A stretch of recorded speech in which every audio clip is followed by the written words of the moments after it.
Attached to the email was an article recently written by Lisa and published in a business journal entitled, "This is what helped me take over as CEO after my husband died."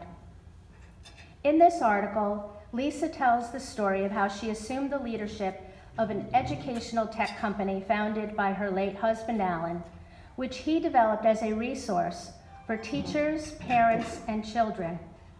abcia.com had become a thriving business by the time of Alan's untimely and tragic death in 2017. The online games and activities had reached more than 120 million children worldwide. In the article, Lisa attributed her success as CEO to the skills that she developed as a parent of 3 small children, and in particular, as a mother. Last year, Lisa guided the company through a rigorous merger and is proud to have aligned ABC with IXL, another leader in the EdTech space. Lisa was already an accomplished woman before taking on the role of CEO. She was the daughter of immigrant parents and went on to major in Italian studies at Villanova University, completed a master's degree in Italian language and literature at Boston College, and began a doctoral program in Italian literature and culture at the University of Connecticut. Many of you may recall a book authored by President Kennedy a long time ago now, entitled Profiles in Courage.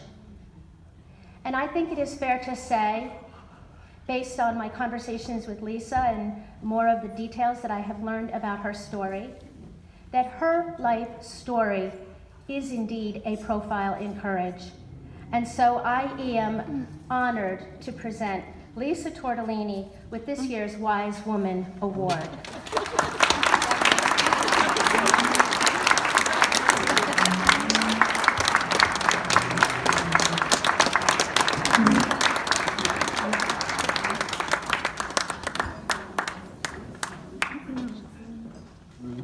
Hello.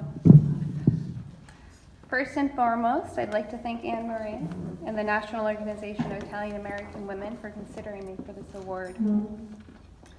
I'm feeling very emotional right now.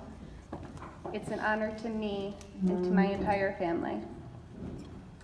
When I spoke about this award to friends and family, I jokingly explained that I won an award for being an Italian because I do it so well.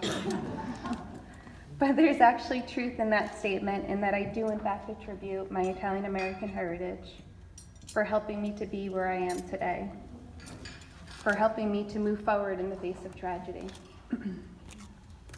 There's one moment in particular, a seemingly ordinary conversation with my Neapolitan father, that has always resonated with me, and which I think illustrates what it means to me to be Italian.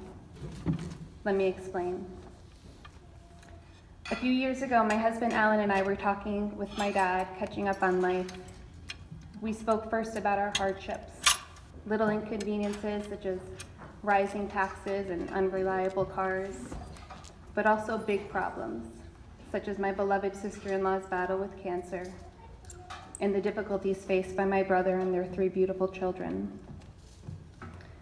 I became increasingly upset, weeping, asking my dad how life could be so unfair.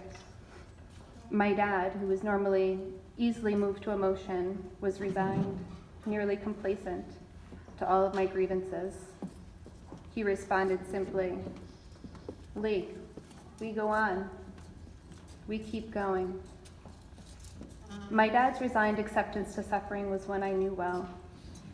From my immigrant parents, I inherited not only my Italian heritage, but also an understanding that life requires hard work and fortitude. I think that this attitude is pretty common among Italian Americans of my parents' generation, and understandable in context of the immigration stories. My dad grew up in poverty in Naples during the World War II years. My mother had been forced to hide from enemy soldiers in the hills of the Roman countryside. They both found a way to come to the United States in search of the American dream, and upon arriving on American soil, discovered that success was more